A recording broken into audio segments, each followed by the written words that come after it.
A fotografia tem 17 anos. Amassada nos cantos. Desbotada de ter sido carregada em uma carteira por 1000 dias difíceis. Um homem em um uniforme azul da Westbrook Manufacturing está no chão da fábrica, com o braço em volta de uma mulher grávida. Ambos sorrindo. Ambos acreditando que o futuro chegará como prometido. O homem é Marcus Williams. A mulher é Sarah, sua esposa. O futuro nunca chegou. Hoje, Marcus está no elevador da Pinnacle Holdings, observando os números subirem. 42 andares acima de Denver.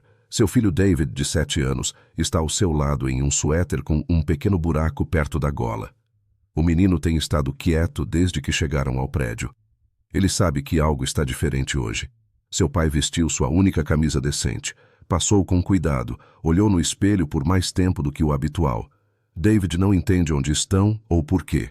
Ele só sabe que seu pai, o homem que trabalha em 2 empregos, que volta para casa exausto, que faz tranças no cabelo de David com dedos desajeitados e lê para ele no escuro, seu pai está nervoso. As portas do elevador se abrem no 42º andar. O mármore se estende em todas as direções.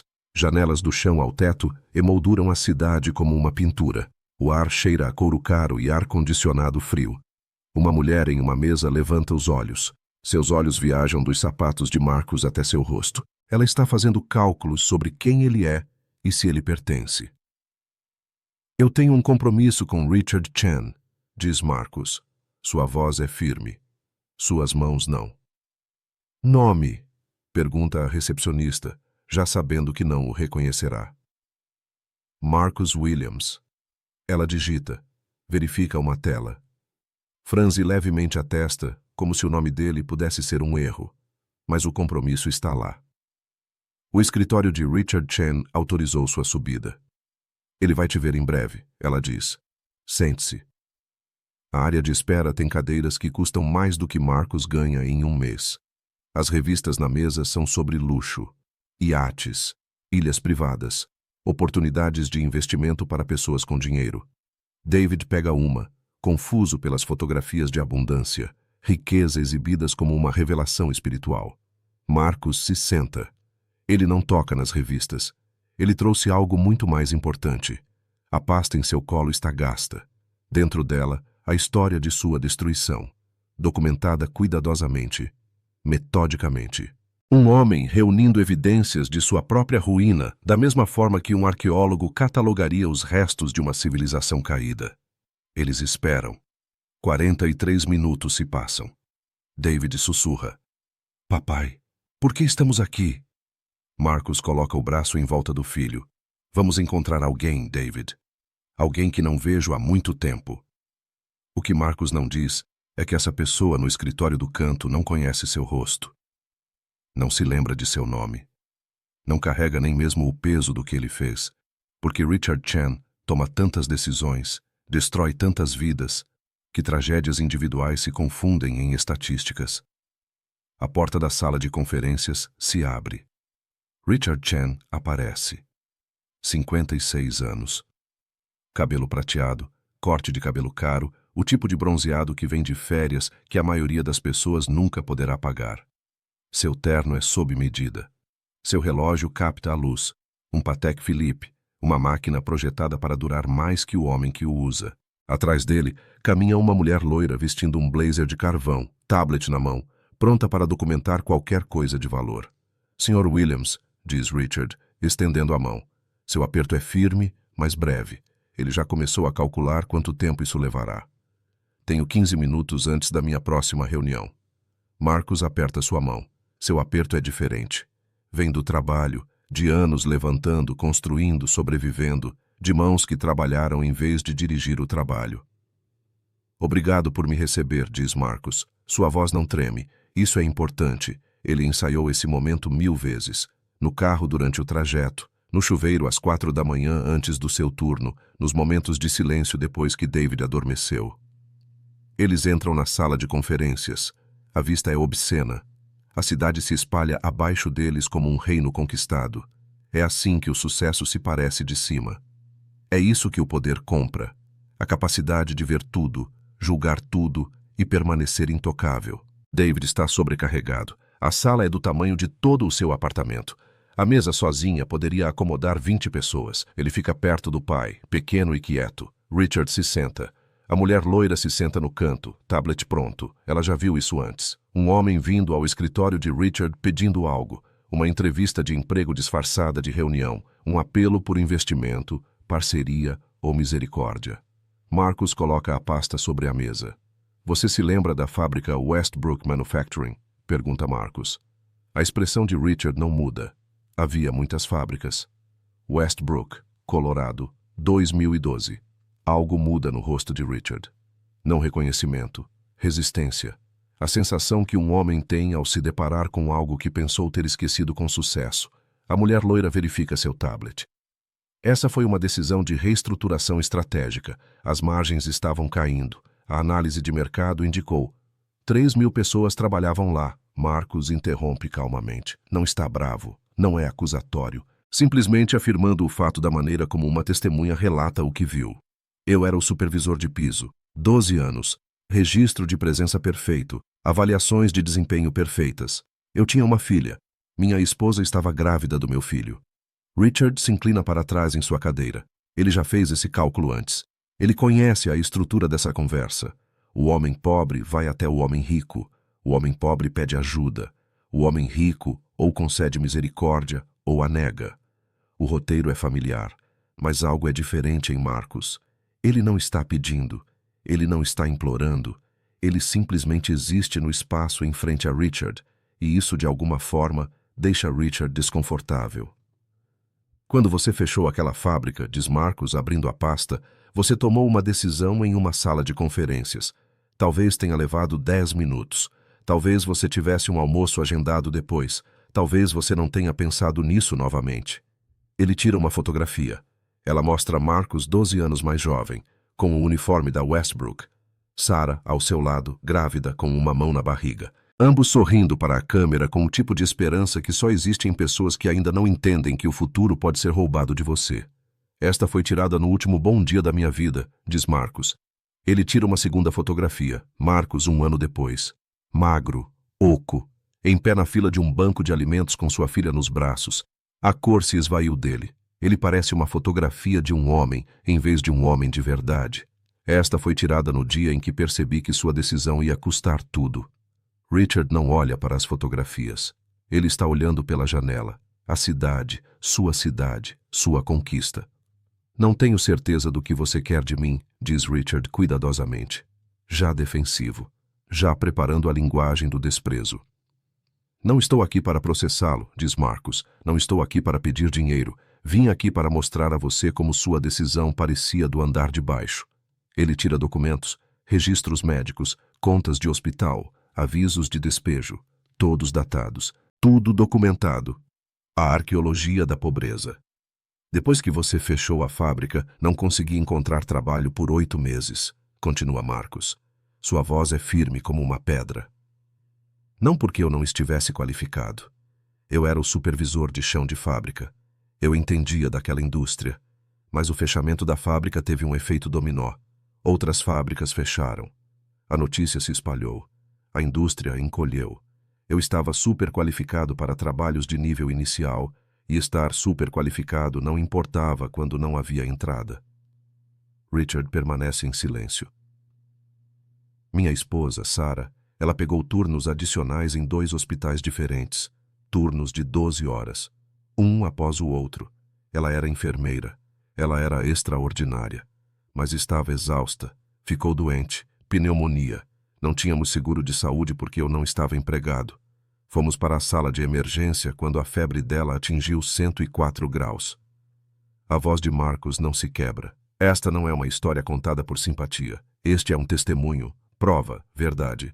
A pneumonia se tornou sepse. A sepse se tornou falência de órgãos. David nasceu enquanto ela estava morrendo. Ele nunca pôde segurar sua mãe. Minha filha cresceu com fotografias em vez de memórias. E eu trabalhei em 3 empregos, turnos noturnos limpando prédios de escritórios, turnos diurnos repondo prateleiras, fins de semana fazendo trabalho de manutenção. Eu estava em casa 3 horas por dia. Eu dormia no carro entre os turnos. A mulher loira parou de digitar. Suas mãos estão em seu colo. Eu os mantive alimentados, diz Marcos. Eu mantive um teto sobre suas cabeças. Ensinei minha filha que a vida é difícil, mas não quebramos. Ensinei David que força significa estar presente, mesmo quando você está exausto, mesmo quando seria mais fácil desaparecer. David está observando seu pai. O menino é velho o suficiente para entender que algo importante está acontecendo, mesmo que não entenda as palavras. Eu vim aqui hoje para mostrar a você que sua decisão, aquele que você tomou em uma sala de conferências, aquele que parecia bom em uma planilha, aquele que você provavelmente nem se lembra, teve um custo humano, um custo real. Uma mulher morreu. 2 crianças cresceram sem mãe. E eu quero que você saiba que, apesar de tudo que você tirou de mim, apesar de tudo que você destruiu, eu sobrevivi. Nós sobrevivemos. Ainda estamos aqui. Ainda estamos de pé. Marcos fecha a pasta suavemente. Mas eu também vim aqui para mostrar algo mais. Ele tira uma carta escrita à mão. A caligrafia é cuidadosa. A escrita de uma criança. Irregular. Séria. David reconhece sua própria escrita e seus olhos se arregalam. Ele não sabia que seu pai tinha isso.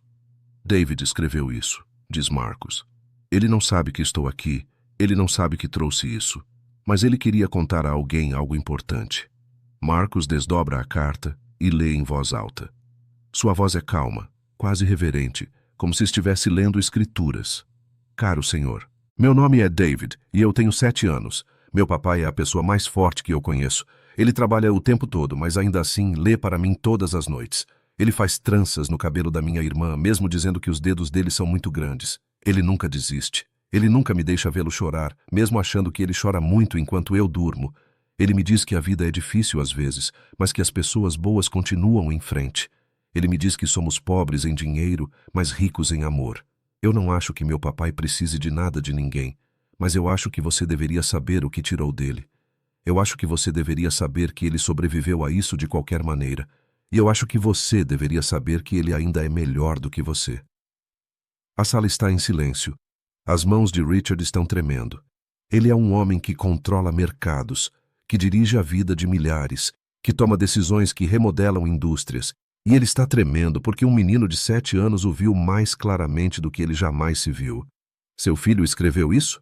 Richard pergunta e sua voz é pequena. Ele fez, diz Marcos. Eu não disse a ele para fazer, ele simplesmente entende. O que você quer? Richard pergunta novamente. Sua voz é diferente agora. A eficiência se foi. O que resta é algo mais próximo da desesperança. Eu quero que você sinta o que eu senti, diz Marcos. Eu quero que você entenda que cada número na sua planilha é uma vida humana. Cada decisão que você toma no seu escritório tem consequências que você nunca testemunhará. Eu quero que você saiba que o homem que você nem conseguiu reconhecer quando ele entrou nesta sala, o homem que significa tão pouco para você que você já esqueceu seu rosto, ele vale mais do que tudo que você construiu. Marcos se levanta. David se levanta com ele, instintivamente. O menino pega a mão do pai. Eu não quero seu dinheiro, diz Marcos. Eu não quero seu pedido de desculpas. Eu quero que você viva com o conhecimento de que você destruiu minha vida e eu sobrevivi de qualquer maneira. Que você levou minha esposa e eu criei nossos filhos com dignidade de qualquer maneira. Que sua decisão me fez um pai solteiro e eu nunca deixei meus filhos se sentirem pequenos. Ele olha diretamente para Richard. Quero que você entenda que a força não é medida em patrimônio líquido. O caráter não é construído em salas de conferência. E o homem que você desprezou no momento em que entrei vale infinitamente mais do que você jamais será. Marcos coloca a mão no ombro do filho. Juntos, eles caminham em direção à porta. David olha para trás. Richard está encarando a carta, lágrimas escorrendo pelo rosto. Não são as lágrimas de um homem que foi tocado pela caridade, mas as lágrimas de um homem que está confrontando sua própria falência moral e entendendo, finalmente, que isso não pode ser remediado.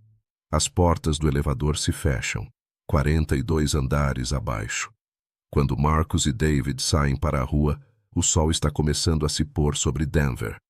A cidade é indiferente à presença deles. A cidade não se importa com seu sofrimento, sua sobrevivência ou sua dignidade. A cidade simplesmente existe e as pessoas se movem por ela, carregando suas histórias, suas cicatrizes, sua coragem. David puxa a mão do pai. Papai, você está bem? Marcos olha para o filho. Este menino que escreveu uma carta sem ser pedido. Este menino que entende aos 7 anos como é a força. Sim, filho, diz Marcos. Estou bem há muito tempo. Eles caminham juntos para casa pela noite de Denver. Um homem e uma criança, pobre em dinheiro, rico em tudo que importa. De volta à sala de conferências no 42º andar, Richard está sentado sozinho. A mulher loira saiu silenciosamente, entendendo que alguns momentos não podem ser interrompidos. As luzes da cidade começam a piscar abaixo.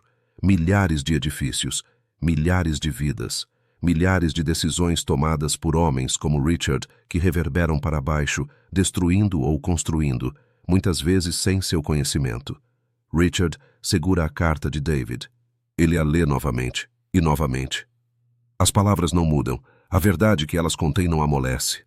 Eu não acho que meu papai precise de nada de ninguém. Richard entende agora o que sempre se recusou a ver. Compreender é um presente terrível. Não pode ser desaprendido. Não pode ser esquecido. Só pode ser vivido. Ele pensa em todos os outros Marcuses, todas as outras Saras, todas as outras crianças que cresceram sem um pai por causa de decisões tomadas por homens como ele. Ele pensa nas planilhas, as margens, os índices de eficiência que pareciam tão perfeitos porque não levavam em conta o sofrimento humano.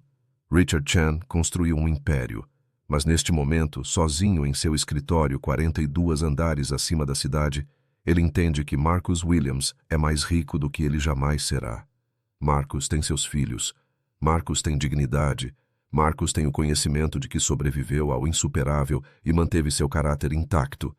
Marcus entrou no escritório de Richard, mostrou-lhe sua destruição e não pediu nada. Esse é um poder que o dinheiro não pode comprar.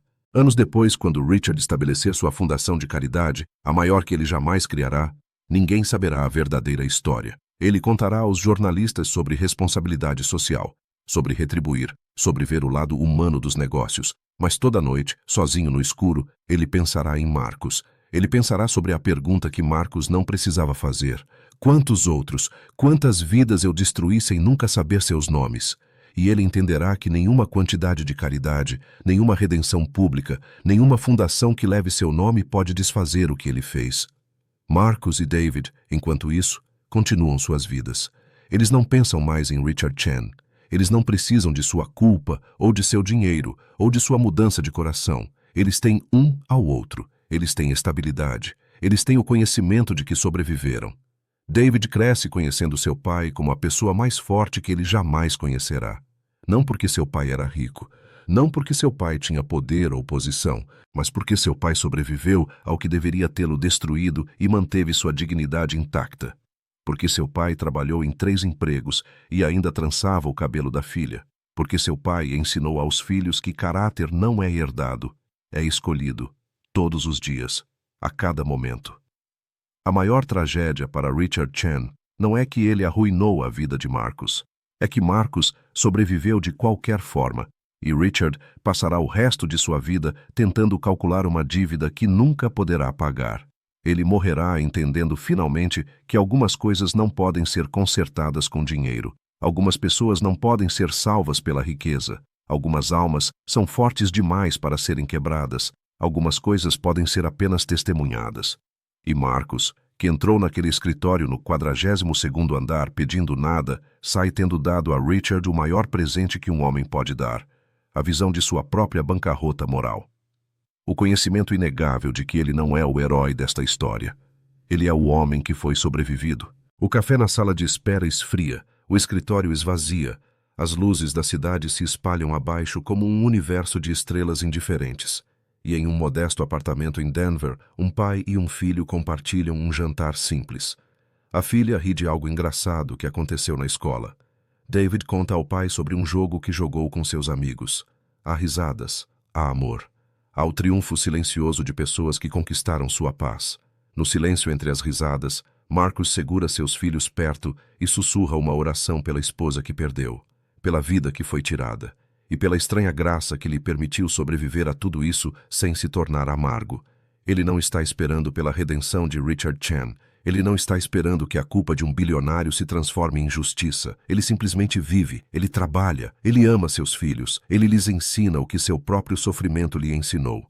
Que a força não é medida em dólares, que o caráter não é herdado da riqueza, que um homem pode perder tudo e ainda ser mais do que aqueles que não perdem nada. Esta é a história que assombrará a Richard Chen para sempre.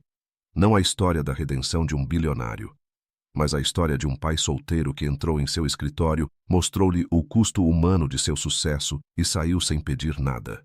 A fotografia, a de Marcos e Sarah naquele último bom dia, a que o bilionário não conseguia suportar olhar, essa fotografia permanecerá na mesa de Richard. Não como um monumento à sua culpa, mas como um lembrete permanente de que em algum lugar nesta cidade há um homem infinitamente maior do que ele jamais será.